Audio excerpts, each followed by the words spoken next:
어느 날부터인가 아침에 눈을 떠도 일어나기가 싫어졌습니다. 창밖으로 빛이 들어오는데 마음속에는 그늘이 내려앉아 있습니다. 딱히 슬픈 일이 있는 것도 아닌데 아무것도 하고 싶지 않습니다. 아무도 만나고 싶지 않고 밥도 맛이 없고 예전에 좋아하던 것들이 이제는 아무런 느낌도 주지 않습니다. 그런 날들이 하루, 이틀, 점점 쌓여갑니다. 그러면서 마음 한편에서 이런 생각이 올라옵니다. 나는 왜 이럴까? 믿음이 이 모양이니까 이렇지. 하나님을 믿는 사람이 이러면 안 되는데. 그 자책이 또 하나의 무게가 되어 이미 무거운 마음을 더 무겁게 짓누릅니다. 오늘 이 묵상은 바로 그 자리에 앉아 계신 분들께 드리는 말씀입니다. 우울한 마음을 가지고 조용히 이 영상을 켜신 분, 가족 중 누군가가 걱정되어 함께 들으시는 분, 아니면 그 그늘이 너무 길어져서 이제는 빠져나올 수 있을지 모르겠다는 분들께, 하나님은 지금 이 자리에 당신의 어둠 속에 함께 계십니다. 빛 가운데서만 계시는 분이 아니라 그 어둠 속에 먼저 들어오셔서 당신 곁에 앉아 계신 분이십니다. 오늘 함께 천천히 걸어가겠습니다.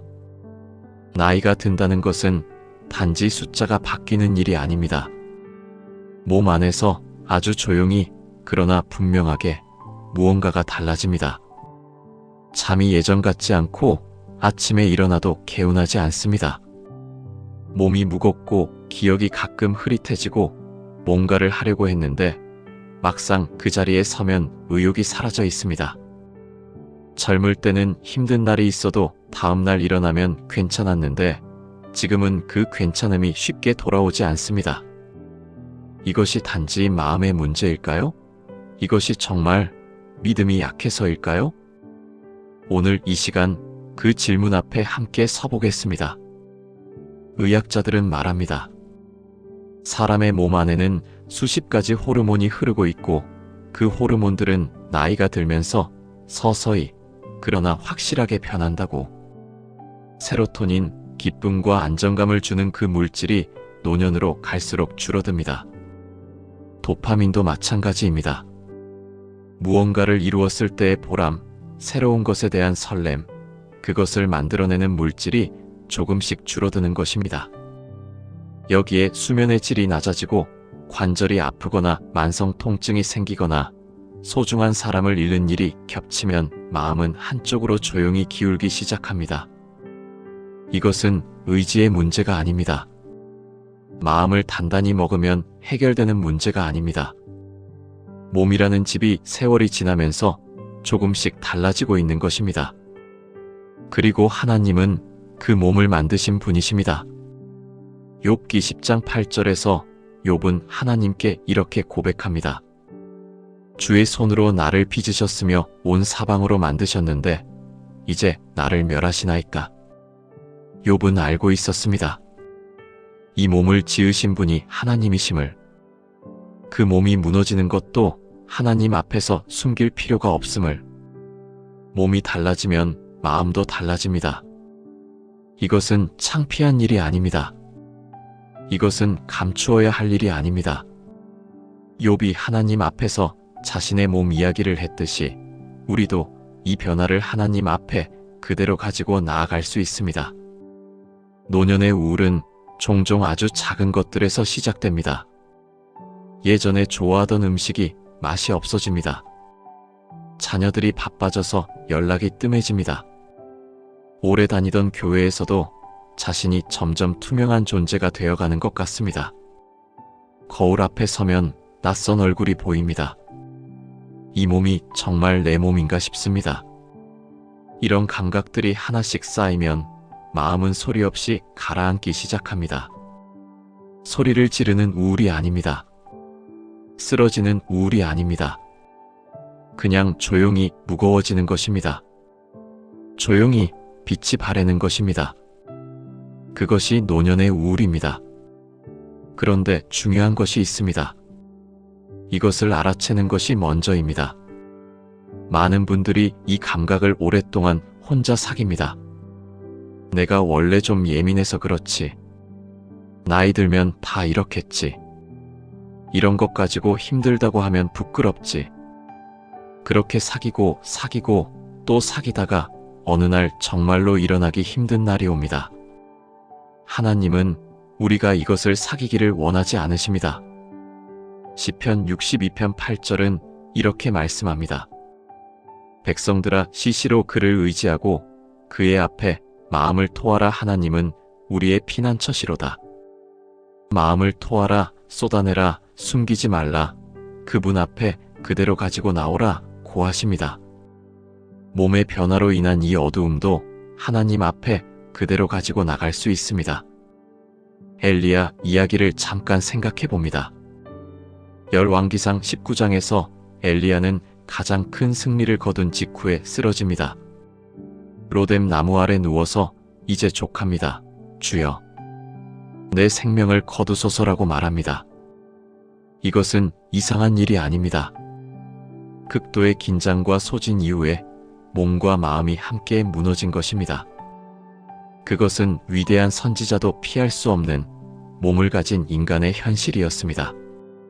그런데 하나님은 그에게 뭐라고 하셨습니까? 책망하지 않으셨습니다. 내 믿음이 어디 갔느냐고 하지 않으셨습니다. 먼저 그를 재웠습니다. 그리고 깨워서 먹이셨습니다. 일어나 먹으라. 내가 갈 길이 아직 멀다. 몸을 돌보셨습니다. 그것이 하나님의 첫 번째 응답이었습니다. 이 말씀이 오늘 우리에게도 유효합니다. 당신의 몸이 지쳐 있다면 그것은 하나님 앞에서 부끄러운 일이 아닙니다. 잠이 필요하다면 자야 합니다. 밥이 넘어가지 않으면 조금이라도 챙겨야 합니다. 햇빛이 필요하다면 밖으로 나가야 합니다. 하나님은 엘리야의 몸을 먼저 살피셨습니다. 우리의 몸도 그렇게 살피고 계십니다. 노년의 마음에 내려앉은 그늘이 몸의 변화에서 비롯된 것이라면 그것은 죄가 아닙니다. 그것은 약한 믿음의 증거가 아닙니다. 그것은 몸을 가지고 살아가는 인간의 현실입니다. 그리고 하나님은 그 현실 가운데로 들어오십니다.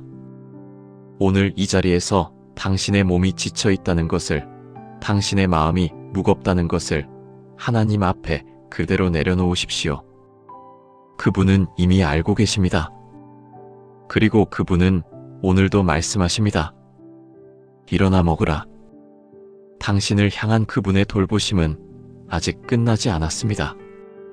마음이 무너지는 날이 오면 가장 먼저 찾아오는 것이 있습니다. 자책입니다. 내가 기도를 더 많이 했어야 했는데, 말씀을 더 가까이 붙들었어야 했는데, 믿음이 이 모양이니까 이런 거지. 같은 나이에 저 집사님은 저렇게 밝으신데 나는 왜 이렇게 어두운 걸까? 이 자책은 소리 없이 옵니다. 그러나 그 무게는 우울 그 자체보다도 더 무겁게 사람을 짓누릅니다. 이미 어두운 마음 위에 죄책감이라는 돌 하나가 더 얹히는 것입니다. 오늘 그 돌을 내려놓는 시간을 갖겠습니다. 우울한 마음이 믿음 부족의 증거가 아닌 이유, 하나님께서 그 어두움 안에서도 우리를 보고 계신다는 사실, 그리고 자책이 우리를 어디로 이끄는지에 대해 함께 천천히 걸어가겠습니다. 먼저 한 가지를 분명히 말씀드리고 싶습니다.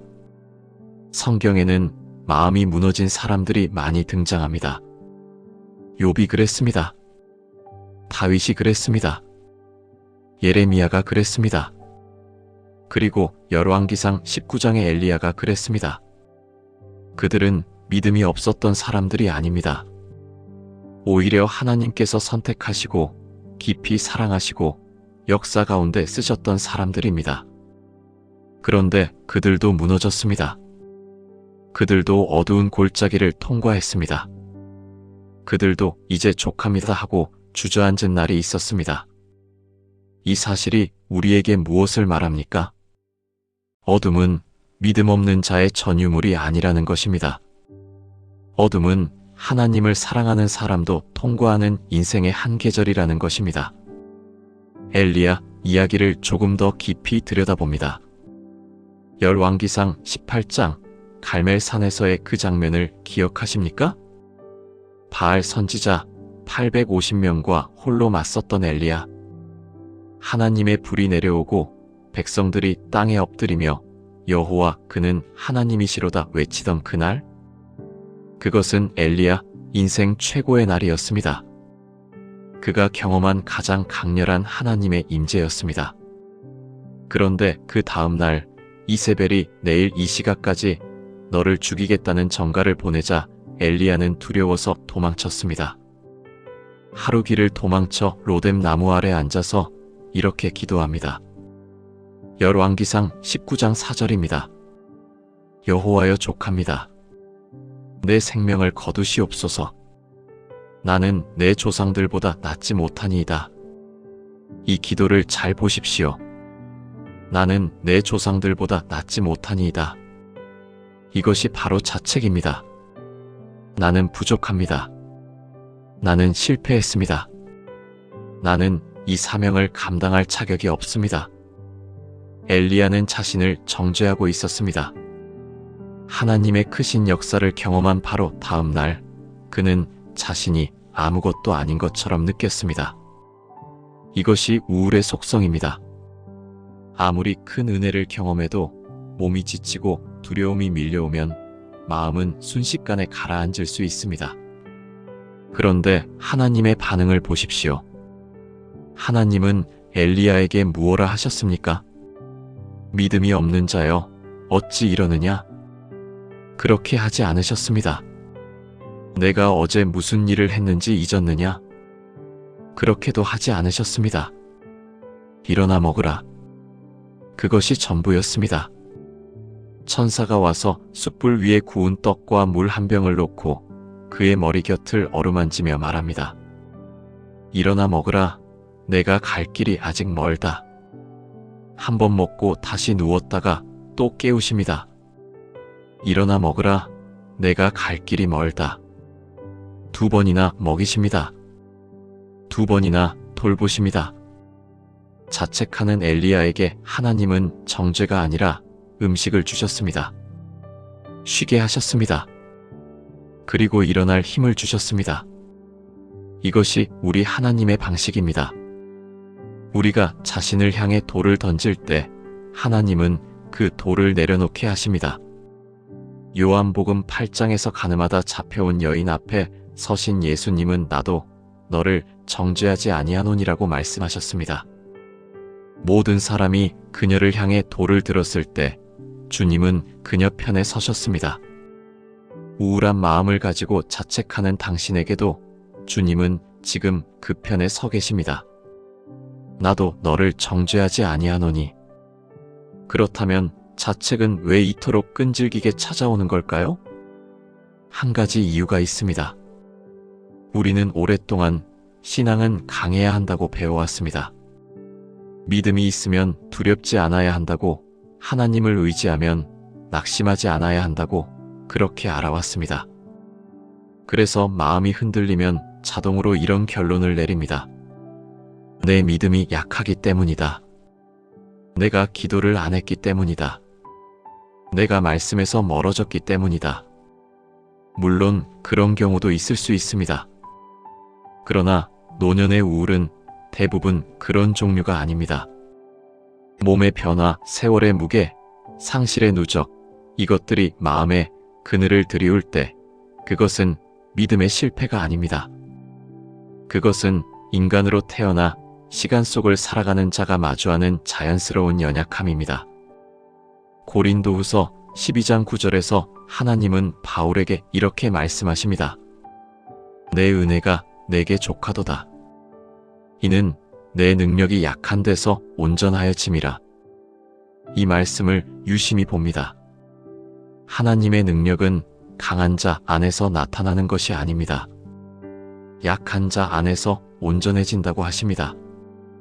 당신이 약할 때, 당신의 마음이 무너질 때, 당신이 홀로 감당하기 힘들 때, 바로 그 자리가 하나님의 능력이 가장 선명하게 임하는 자리입니다. 이것은 거꾸로 된 논리처럼 들립니다. 그러나 이것이 하나님 나라의 원리입니다. 약함은 하나님께 더 가까이 나아갈 수 있는 문이 됩니다. 그러므로 지금 이 순간 자책의 목소리가 들려온다면 그 목소리에 귀 기울이지 마십시오. 그 목소리는 진실을 말하지 않습니다. 그 목소리는 당신을 더 깊은 어둠으로 데리고 가려 합니다. 대신 이 말씀 앞에 서십시오. 로마서 8장 1절입니다. 그러므로 이제 그리스도 예수 안에 있는 자에게는 결코 정죄함이 없나니 결코 단 한 번도 어떠한 상황에서도 정죄함이 없습니다. 당신의 어두운 마음이 정죄의 이유가 될 수 없습니다. 당신의 힘없는 기도가 버림받음의 증거가 될 수 없습니다. 당신은 지금도 그리스도 안에 있습니다. 그리고 그 안에서 정죄함이 없습니다. 오늘 이 시간 마음 깊은 곳에서 자신을 향해 들고 있던 돌을 내려놓으십시오. 당신은 믿음이 부족한 것이 아닙니다. 당신은 하나님께 버림받은 것이 아닙니다. 당신은 그저 몸과 마음이 많이 지쳐 있는 것입니다. 그리고 하나님은 지쳐 있는 당신을 오늘도 찾아오십니다. 엘리야에게 오셨듯이 떡과 물 한 병을 들고 당신 머리 곁을 어루만지며 조용히 말씀하십니다. 일어나 먹으라. 내가 갈 길이 아직 멀다. 당신의 이야기는 아직 끝나지 않았습니다. 어느 날 한 어르신이 딸에게 조용히 말했습니다. 나 요즘 많이 힘들어. 마음이 자꾸 가라앉아. 딸은 걱정이 되어 말했습니다. 어머니, 병원에 한번 가보시는 게 어떨까요? 그러자 어르신은 고개를 저으셨습니다. 병원은 무슨? 기도하면 되지. 하나님이 고쳐주시지 않겠어? 그 마음이 이해가 됩니다. 오랜 신앙의 세월 동안 기도로 많은 것을 이겨내셨을 것입니다. 하나님을 의지하는 것이 몸에 배어 있으실 것입니다. 그런데 오늘 이 질문을 함께 생각해 보고 싶습니다. 기도와 병원, 신앙과 의학, 이 둘은 정말 서로 반대편에 있는 것일까요? 먼저 하나님이 어떤 분이신지를 생각해 봅니다. 출애굽기 15장 26절에서 하나님은 스스로를 이렇게 소개하십니다. 나는 너희를 치료하는 여호와임이니라. 라파, 히브리어로 치료하다, 고치다는 뜻입니다. 하나님은 스스로를 치료하시는 하나님, 여호와, 라파라고 부르십니다. 그런데 치료의 방식은 하나님이 정하십니다. 어떤 때는 기적적으로 낫게 하십니다. 어떤 때는 시간을 통해 서서히 회복시키십니다. 어떤 때는 사람의 손을 통해, 의사의 손을 통해 치료하십니다. 하나님은 의학을 만드신 분이십니다. 인체를 설계하신 분이 그 인체를 이해하는 지식도 사람에게 허락하셨습니다. 의학은 하나님의 선물입니다. 그러므로 의사를 찾아가는 것은 하나님을 불신하는 행위가 아닙니다. 오히려 하나님이 허락하신 도구를 겸손히 받아 쓰는 일입니다. 누가복음을 기록한 누가는 의사였습니다. 사도 바울은 골로새서 4장 14절에서 그를 사랑하는 의사 누가라고 부릅니다. 하나님은 의사 누가를 통해 복음을 기록하게 하셨습니다. 의학의 눈을 가진 사람이 예수님의 치유 사역을 가장 섬세하게 기록했습니다. 이것이 우연이겠습니까? 하나님은 신앙과 의학이 서로 충돌하지 않는다고 역사 속에서 보여주셨습니다. 다시 엘리야 이야기로 돌아갑니다. 로뎀 나무 아래 쓰러진 엘리야에게 하나님이 가장 먼저 하신 일이 무엇이었습니까? 기도를 시키지 않으셨습니다. 말씀을 묵상하게 하지 않으셨습니다. 먼저 먹이셨습니다. 먼저 쉬게 하셨습니다. 몸의 필요를 채워주신 것입니다. 오늘날의 언어로 말하면 하나님은 엘리야에게 가장 먼저 신체적 돌봄을 제공하신 것입니다. 영적인 말씀은 그 다음에 오셨습니다. 호렙산의 세미한 음성은 몸이 회복된 이후에 임했습니다. 순서를 보십시오. 몸, 그 다음 영혼. 이것이 하나님의 방식이었습니다. 노년의 우울에 대해서도 같은 원리가 적용됩니다. 우울증은 의학적으로 치료가 필요한 상태입니다. 뇌 안에서 신경 전달 물질의 균형이 무너진 것이고, 이것은 혈압이 오르거나 혈당이 흔들리는 것과 다르지 않습니다. 혈압약을 먹으면서 내가 믿음이 없어서 약을 먹는 거야라고 자책하는 분은 없습니다. 당뇨 약을 먹으면서 기도하면 낫는데 내가 믿음이 부족한 거야라고 괴로워하는 분도 없습니다. 그런데 유독 마음의 병에 대해서만 우리는 의학적 도움을 받는 것을 신앙의 실패처럼 느낍니다. 왜일까요? 오랫동안 마음의 문제는 의지로 해결해야 한다고 배워왔기 때문입니다. 믿음으로 극복해야 한다고 생각해왔기 때문입니다. 그러나 뇌도 몸입니다. 뇌의 화학적 불균형은 의지로 고칠 수 없습니다. 기도로 직접 세로토닌 수치를 올릴 수는 없습니다. 하나님은 때로 그 회복을 위해 의사를 보내십니다. 물론 이렇게 말씀하시는 분도 계실 것입니다. 약을 먹으면 의존하게 되는 것 아닌가요? 약에 기대면 하나님을 덜 의지하게 되는 건 아닐까요? 이 걱정이 이해됩니다. 그러나 생각해 보십시오. 안경을 쓰는 것이 하나님의 창조를 부정하는 것입니까? 보청기를 끼는 것이 하나님을 불신하는 것입니까? 우리는 이미 수많은 방식으로 하나님이 허락하신 의학의 도움을 받으며 살아갑니다. 마음의 약도 그것과 다르지 않습니다. 도움을 받아야 할 때 도움을 받는 것, 그것이 오히려 지혜입니다. 잠언 11장 14절은 말씀합니다. 지략이 없으면 백성이 망하여도 지략이 많으면 평안을 누리느니라. 지혜로운 조언을 구하는 것, 전문가의 도움을 받는 것, 그것은 성경이 인정하는 지혜의 방식입니다. 그렇다면 영적 돌봄은 필요 없는 것일까요? 아닙니다. 전혀 그렇지 않습니다. 의학적 도움이 몸의 길을 열어주는 것이라면 영적 돌봄은 그 길 위에서 걸어갈 힘을 주는 것입니다. 기도는 하나님의 임재 안에 머무르는 시간입니다. 말씀은 방향을 잡아주는 등불입니다. 예배는 나 혼자가 아님을 확인하는 자리입니다. 공동체는 어둠 속에서 옆에 있어주는 사람들입니다. 의학과 신앙은 경쟁하지 않습니다. 이 둘은 서로 다른 층위에서 같은 방향을 향해 함께 작동합니다. 몸을 회복시키는 의학, 영혼을 붙드는 신앙. 이 둘이 함께 있을 때 회복은 더 온전해집니다. 빌립보서 4장 6절에서 바울은 말씀합니다. 아무것도 염려하지 말고 다만 모든 일에 기도와 간구로 너희 구할 것을 감사함으로 하나님께 아뢰라. 이 말씀은 기도만 하라는 뜻이 아닙니다. 무엇이든 하나님께 아뢰라는 말씀입니다. 의사에게 가야 할지도 아뢰십시오. 어떤 도움을 받아야 할지도 여쭈십시오. 하나님은 그 기도에도 응답하십니다. 그리고 바로 그 다음 절, 7절은 이렇게 이어집니다. 그리하면 모든 지각에 뛰어난 하나님의 평강이 그리스도 예수 안에서 너희 마음과 생각을 지키시리라. 기도와 도움을 받는 것, 이 둘이 함께 이루어질 때 하나님의 평강이 마음을 지킵니다.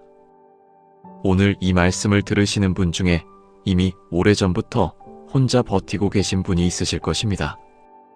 누군가에게 말하기 부끄러워서, 교회에서 어떻게 볼까 싶어서, 아직은 괜찮을 것 같아서 그렇게 사귀고 버텨온 세월이 있으실 것입니다. 오늘은 그 버팀을 잠깐 내려놓으셔도 됩니다. 가족에게 솔직하게 말씀해 보십시오. 나 요즘 많이 힘들어. 딱 그 한마디로 시작하셔도 됩니다. 의사를 찾아가는 것을 두려워하지 마십시오.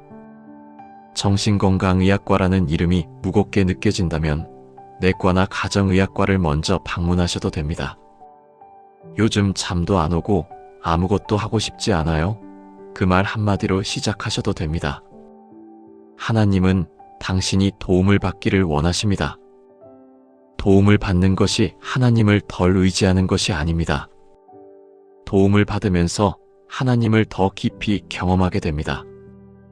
엘리야는 천사의 음식을 먹은 후에야 호렙산까지 걸어갈 수 있었습니다. 그리고 그 산에서 하나님의 세미한 음성을 들었습니다. 도움을 받은 이후에 하나님의 음성이 더 선명하게 들릴 수 있습니다. 오늘 영적 돌봄과 의학적 도움, 이 두 가지 모두 하나님이 주신 선물임을 기억하십시오.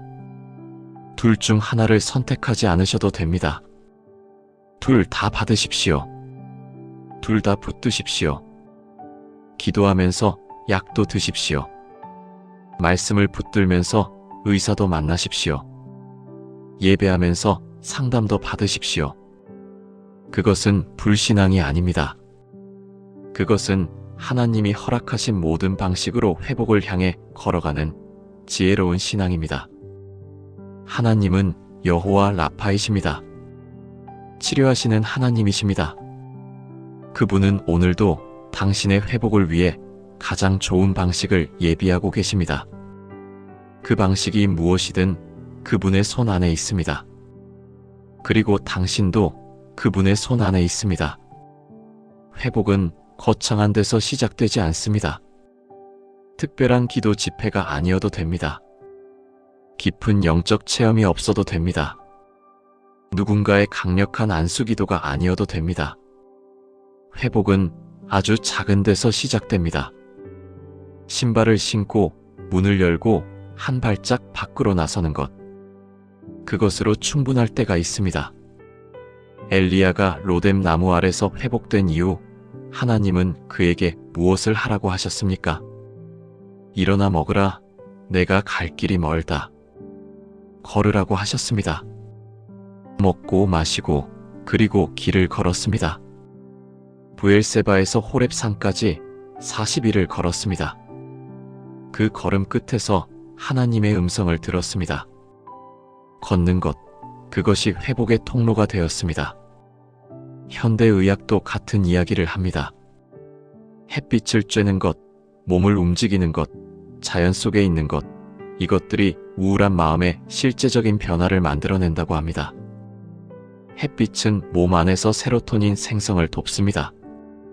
아까 챕터 1에서 이야기했던 그 물질, 기쁨과 안정감을 주는 그 물질입니다.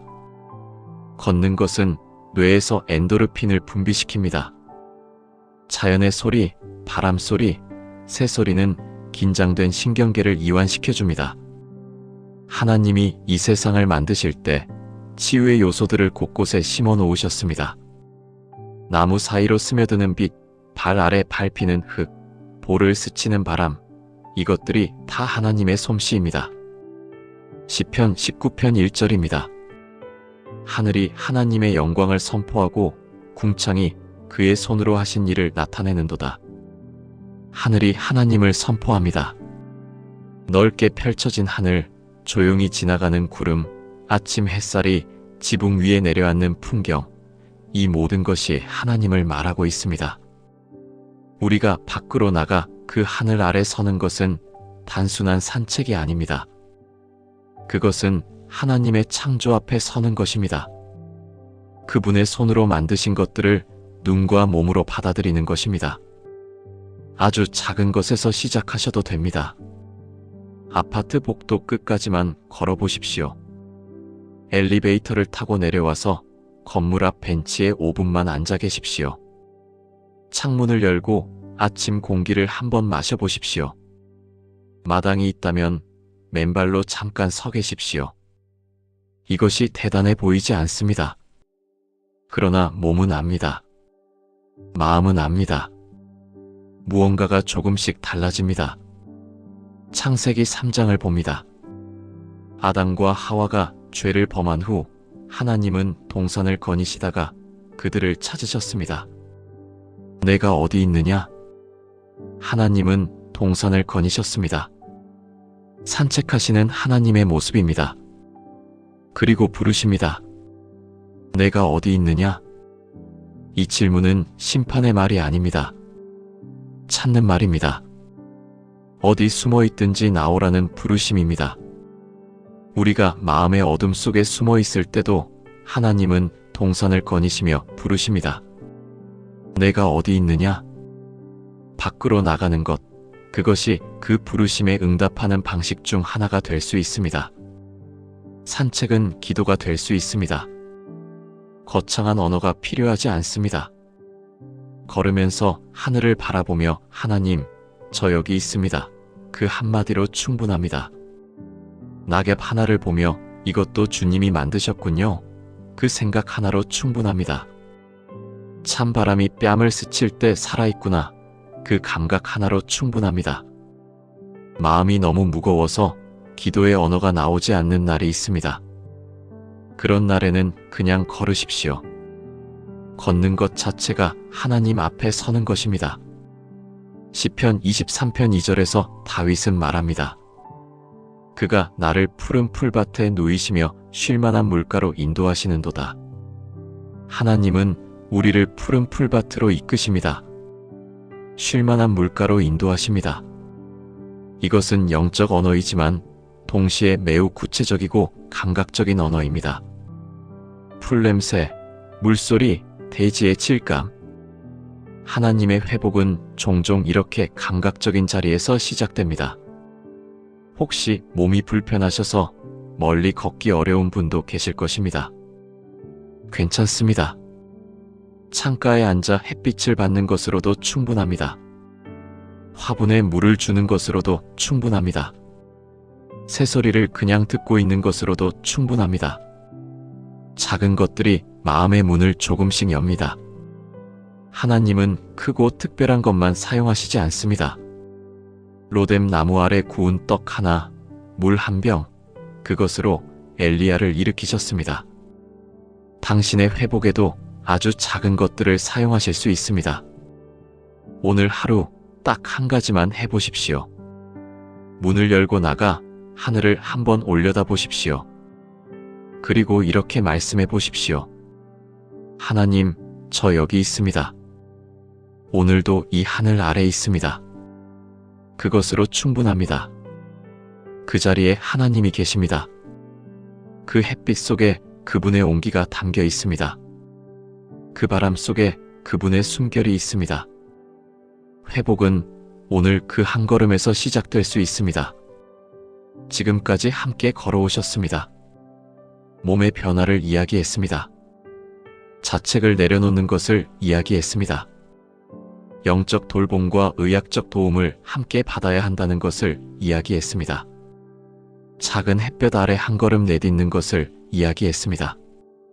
그런데 오늘 이 마지막 챕터에서는 조금 다른 이야기를 하고 싶습니다. 해결이 아닌 이야기입니다. 방법이 아닌 이야기입니다. 하나님이 어디 계시냐는 이야기입니다. 어둠 속에 있을 때 가장 크게 드는 질문이 있습니다. 하나님은 지금 어디 계십니까? 기도해도 응답이 없는 것 같습니다. 말씀을 읽어도 마음에 들어오지 않습니다. 예배당에 앉아 있어도 하나님이 느껴지지 않습니다. 그 공허함이 우울 그 자체보다 더 사람을 무너뜨립니다. 내가 하나님께 버림받은 것인가? 내 기도가 하늘에 닿지 않는 것인가? 이 어둠이 하나님 없는 자리인가? 이 질문들이 마음속을 맴돌 때 우리는 가장 외롭습니다. 그런데 성경은 전혀 다른 이야기를 합니다. 시편 139편 7절에서 8절입니다. 내가 주의 영을 피하여 어디로 가며 주의 앞에서 어디로 피하리이까? 내가 하늘에 올라갈지라도 거기 계시며 스올에 내 자리를 펼지라도 거기 계시니이다. 스올, 히브리어로 죽음의 자리, 가장 깊고 어두운 곳입니다. 그 자리에도 하나님이 계십니다. 우리가 느끼지 못해도, 우리가 보지 못해도 하나님이 안 계신 자리는 없습니다. 어둠이 깊을수록 하나님이 멀어지는 것이 아닙니다. 어둠이 깊을수록 우리가 느끼는 감각이 닫힐 뿐입니다. 하나님은 그 어둠 속에 먼저 들어와 계십니다. 욥기를 봅니다. 욥은 인류 역사상 가장 혹독한 고통을 겪었습니다. 자녀들을 잃었습니다. 재산을 잃었습니다. 몸이 무너졌습니다. 친구들마저 그를 정죄했습니다. 아내는 하나님을 욕하고 죽으라고 말했습니다. 욥은 하나님을 향해 이렇게 부르짖었습니다. 욥기 30장 20절입니다. 내가 주께 부르짖으나 주께서 대답하지 아니하시오며 내가 섰사오나 주께서 굽어보시기만 하시나이다. 욥도 느끼지 못했습니다. 응답이 없는 것 같았습니다. 하나님이 그저 먼 곳에서 내려다보시기만 하는 것 같았습니다. 그 감각, 그 외로움, 그것은 욥의 불신앙이 아니었습니다. 그것은 고통 속에 있는 인간의 솔직한 고백이었습니다. 그런데 욥기의 끝을 보십시오. 하나님은 결국 욥에게 나타나십니다. 폭풍 가운데서 말씀하십니다. 욥기 38장 1절입니다. 그때 여호와께서 폭풍 가운데에서 욥에게 말씀하시어 이르시되 하나님이 오셨습니다. 침묵하셨던 것처럼 보였지만 하나님은 욥의 모든 고통의 시간 동안 그 자리에 계셨습니다. 그리고 욥이 하나님을 만났을 때 그는 이렇게 고백합니다. 욥기 42장 5절입니다. 내가 주께 대하여 귀로 듣기만 하였사오나 이제는 눈으로 주를 배움나이다. 고통의 시간이 지난 후 욥은 하나님을 더 깊이 알게 되었습니다. 어둠이 하나님으로부터 멀어지는 길이 아니라 하나님을 더 깊이 만나는 통로가 된 것입니다. 예수님의 이야기를 합니다. 요한복음 11장 나사로가 죽었을 때의 장면입니다. 예수님은 나사로의 무덤 앞에 서서 우셨습니다. 요한복음 11장 35절입니다. 예수께서 눈물을 흘리시더라. 이 짧은 구절이 오늘 우리에게 엄청난 것을 말합니다. 하나님이신 예수님이 사람의 죽음 앞에서 우셨습니다. 이미 나사로를 살리실 것을 아시면서도 그 슬픔 앞에서 함께 우셨습니다. 왜입니까? 함께 있기 위해서입니다. 고통 앞에서 함께 서 있기 위해서입니다. 해결보다 먼저 동행을 선택하신 것입니다. 이분이 우리의 하나님이십니다. 노년의 우울이 깊은 어둠처럼 느껴지는 날, 하나님이 멀리 계신 것 같은 날, 기도가 공허하게 느껴지는 날, 예수님은 그 자리에 이미 앉아 계십니다. 해결을 들고 오신 것이 아닙니다. 당장 빛을 들고 오신 것이 아닙니다. 먼저 함께 앉아 계십니다. 나사로의 무덤 앞에서 우셨던 그분이 지금 당신의 어두운 방 안에, 당신의 무거운 마음 곁에 조용히 앉아 계십니다. 이사야 43장 2절입니다. 내가 물 가운데로 지날 때 내가 너와 함께 할 것이라. 강을 건널 때에 물이 너를 침몰하지 못할 것이며 내가 불 가운데로 지날 때에 타지도 아니할 것이요 불꽃이 너를 사르지 못하리니. 하나님은 물을 없애주겠다고 하지 않으십니다. 불을 끄겠다고 하지 않으십니다. 내가 너와 함께 할 것이라. 함께 통과하겠다고 하십니다. 함께 그 물 속에 들어가겠다고 하십니다. 함께 그 불길을 걷겠다고 하십니다. 하나님의 약속은 고통을 없애는 것이 아니라 고통 속에 함께 하시는 것입니다. 어쩌면 오늘 이 말씀이 충분하지 않게 느껴질 수도 있습니다. 함께 계신다고요? 그러면 왜 이렇게 힘든 거죠? 함께 계신다면 왜 이 어둠이 거치지 않는 거죠? 그 질문이 정당합니다.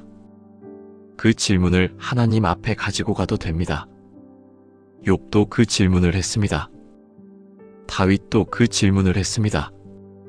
하나님은 그 질문을 받으시는 분입니다. 정직한 질문 앞에서 외면하지 않으시는 분입니다. 그리고 그 질문이 있는 자리에 하나님은 지금도 앉아 계십니다. 시편 23편 4절을 천천히 읽어봅니다. 내가 사망의 음침한 골짜기로 다닐지라도 해를 두려워하지 않을 것은 주께서 나와 함께 하심이라. 사망의 음침한 골짜기, 그 어두운 골짜기를 다윗은 통과했습니다.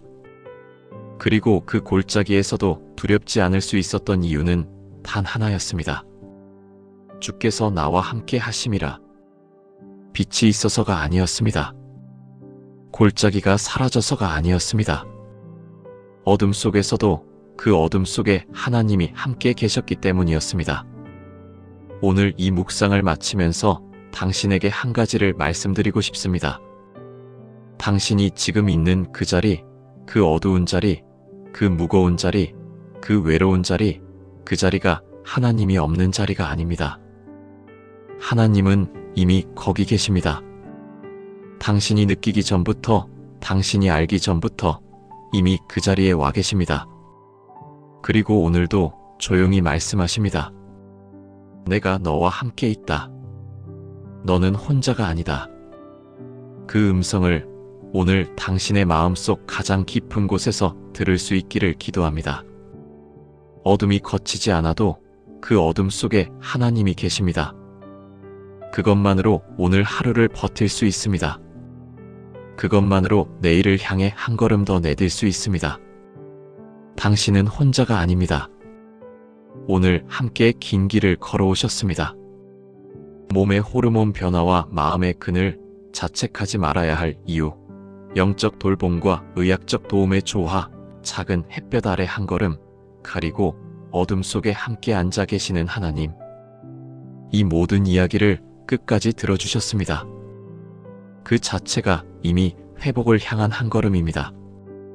이 묵상을 들으시면서 마음속에 무언가가 움직이셨다면 그것은 하나님이 일하고 계신 증거입니다. 눈물이 났다면 그 눈물은 약함의 눈물이 아닙니다. 하나님의 음성이 마음 깊이 닿은 것입니다. 무언가 결심이 생겼다면 그 결심을 붙드십시오. 오늘 가족에게 솔직하게 말하는 것, 내일 병원에 예약하는 것, 아침에 창문을 여는 것, 그 작은 결심 하나하나가 소중한 시작입니다. 마지막으로 오늘 이 묵상을 들으신 모든 분께 말씀 하나를 드리고 싶습니다. 요한계시록 21장 4절입니다. 모든 눈물을 그 눈에서 닦아주시니 다시는 사망이 없고 애통하는 것이나 곡하는 것이나 아픈 것이 다시 있지 아니하리니 처음 것들이 다 지나갔음이러라. 지금 이 어둠이 영원하지 않습니다. 지금 이 무거움이 당신의 마지막 이야기가 아닙니다. 하나님은 약속하십니다. 모든 눈물을 닦아주시겠다고. 아픔이 끝나는 날이 온다고. 그날을 향해 오늘 우리는 한 걸음씩 걸어가고 있습니다. 당신이 오늘 이 묵상을 듣기 위해 이 자리에 앉으셨다는 것 하나님은 알고 계십니다. 당신이 지금 어디에 계시든, 당신의 방 안이든, 병원 침대 위이든, 홀로 앉아있는 거실이든 하나님은 바로 그 자리에 계십니다. 그리고 오늘도 말씀하십니다. 내 은혜가 내게 족하도다. 그 은혜가 오늘 당신의 하루를 붙들어 주실 것입니다.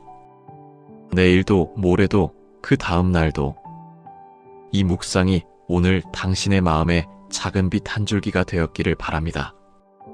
어둠이 완전히 거치지 않아도 괜찮습니다. 빛 한 줄기면 충분합니다. 그 빛을 따라 걸어가다 보면 어느 날 고개를 들었을 때 하늘이 조금 더 밝아져 있을 것입니다. 하나님이 그렇게 이끄십니다. 조용히, 그러나 반드시. 오늘 이 묵상이 마음에 닿으셨다면 아래에 아멘 댓글을 남겨주십시오. 당신의 아멘 하나가 같은 어둠 속에 있는 누군가에게 나만 이런 게 아니구나 하는 작은 위로가 됩니다. 또한 이 영상이 도움이 되셨다면 좋아요와 구독을 눌러주십시오. 비슷한 무게를 지고 살아가는 소중한 분들께 이 묵상이 전해질 수 있도록 주변에 나눠주시면 더없이 감사하겠습니다. 마지막으로 오늘 이 시간을 함께 하신 당신을 위해 기도하겠습니다. 하나님 아버지, 오늘 이 묵상을 끝까지 들어주신 소중한 분들을 주님 앞에 올려드립니다. 지금 마음이 무겁고 어두운 분들, 오랫동안 혼자 버텨온 분들, 아무도 모르게 눈물을 삼켜온 분들, 그 모든 분들의 이름을 주님은 이미 알고 계십니다. 그 어두운 자리에 주님이 함께하여 주시고 오늘 이 말씀이 작은 빛이 되어 그들의 마음속에 머물게 하여 주옵소서. 도움을 받아야 할 분들에게는 용기를 주시고 혼자라고 느끼는 분들에게는 주님의 임재를 깊이 경험하게 하여 주옵소서. 회복이 더딜지라도 포기하지 않게 하여 주시고 한 걸음 한 걸음 주님의 손을 붙들고 걸어갈 수 있게 하여 주옵소서. 예수님의 이름으로 기도드립니다. 아멘. 오늘도 함께 해주셔서 감사합니다. 다음 묵상에서도 당신 곁에 있겠습니다.